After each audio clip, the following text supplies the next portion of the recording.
Salutations! Welcome to Loving the Language of Literacy. My name is Sophia Lee, and today I'm doing the Cozy Fall Tag.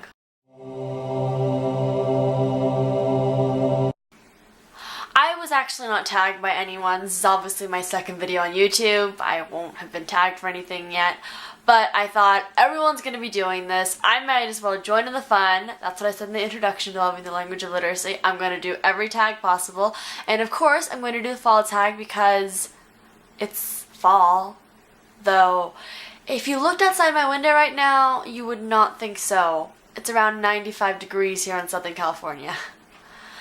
I want fall. I just want those pumpkin spice lattes and cozy chunky sweaters and dark lipstick. And here I am in a t-shirt. The first question of this tag is crunching leaves. The world is full of color. Choose a book with reds, oranges, and yellows on the cover. And the book I chose for this question was Insignia by S.J. Kincaid. And I have to admit, I have not actually read this. I got this at Powell's Books in Oregon, which, in case you didn't know, is the largest independent bookstore in the country. And it was less than $5, and I was like, oh, Veronica Roth praised it. I might as well get it. I have to admit that I have started this, and I was going to do a read-along with my friend before, but neither of us were really feeling the story, so we didn't continue. The second question of this tag is cozy sweater. It's finally cool not to do warm, cozy clothing. Not here in California. What book gives you the warm fuzzies? And for me, the book that gives me the warm fuzzies is definitely The Mysterious Benedict Society by Trenton Lee Stewart. With this book, when it first came out when I was like in 4th grade, my mom read this book aloud to me every single night until we finished the first book, and then The Mysterious Benedict Society and The Perilous Journey, and The Mysterious Benedict Society and The Prisoner's Dilemma. And we just had so much fun with these characters and the complex plot and the mystery of it all. And in case you didn't know, this book is about 4 genius children who answer an ad in the newspaper to go on an undercover mission to bring down this evil society. And it might sound like a cliche trope, but it is completely original, and I love this series because of all the memories and just how good it is. Question number 3. Fall storm. The wind is howling, the rain is pouring. Choose your favorite book or genre that you like to read on a stormy day. As I said previously, I live in Southern California. It's 95 degrees outside. We get a stormy day about 5 times a year.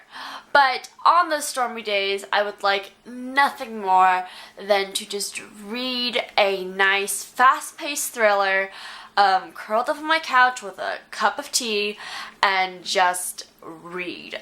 Like, from cover to cover, read it all. And this doesn't just apply to mystery thriller. I will literally read anything that I can just speed through.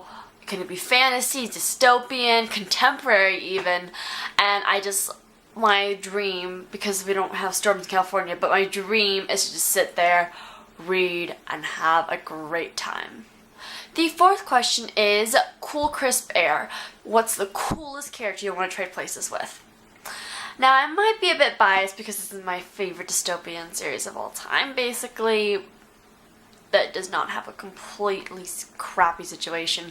But this series is the Legend Trilogy by Marie Lu, and the character I would like to trade places with is June Icarus. Of course, it's June Icarus. I love Marie Lu. I love her writing. I pretty much love everything about her.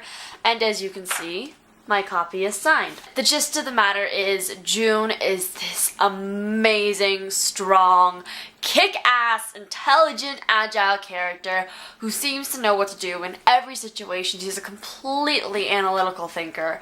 And, well, her boyfriend's Day. So, does that tell you anything? He is totally swimworthy. The next question is coat, scarves, and mittens. The weather has turned cold and it's time to cover up. What's the most embarrassing book cover that you own that you would like to keep hidden? Well, okay, so I have a review for this book up on my blog. It's actually a 4 out of 5 star review. It's a really great book, but I think I could have designed a better cover myself. I don't like the color scheme. I don't like the font. I really just wish this cover would be better with just some fancy font and a solid background. But this book is Edna in the Desert by Maddie Letterman.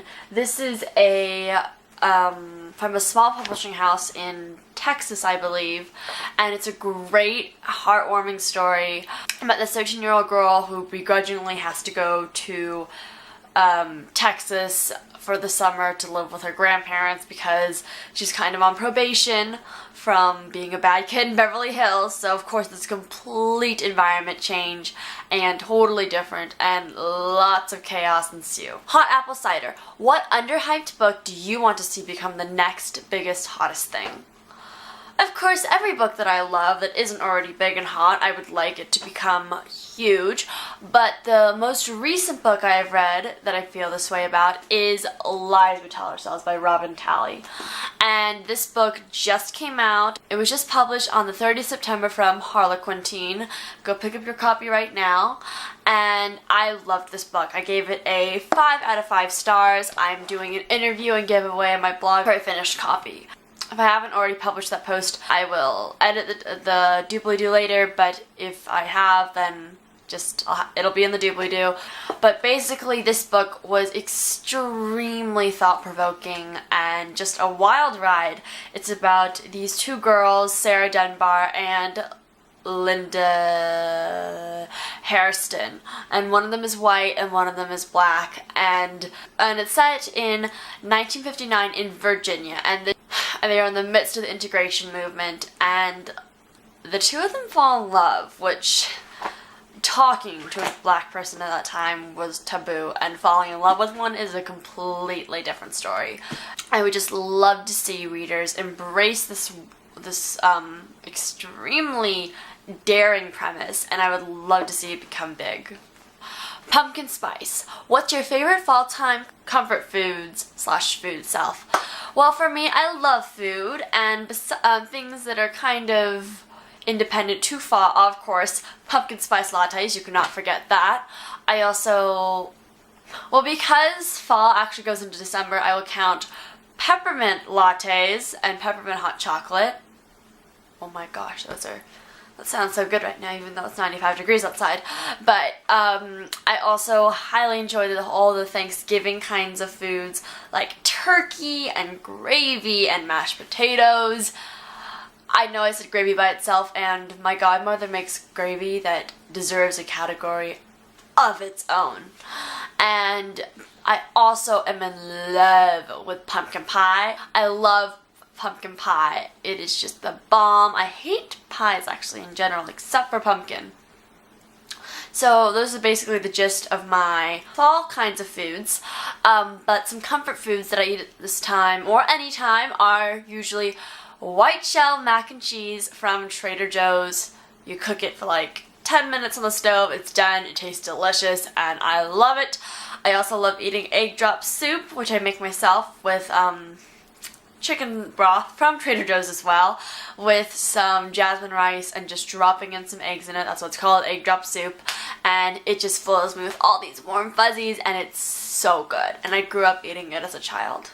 Warm, cozy bonfires spread the cozy warmth. Who do you tag? Well, I am new to the booktube community, and I am not quite sure who to tag. I will do research to see who has done this tag and put it in the doobly-doo. But if you haven't done this tag, feel free to do it. It's so much fun. I tag you, technically.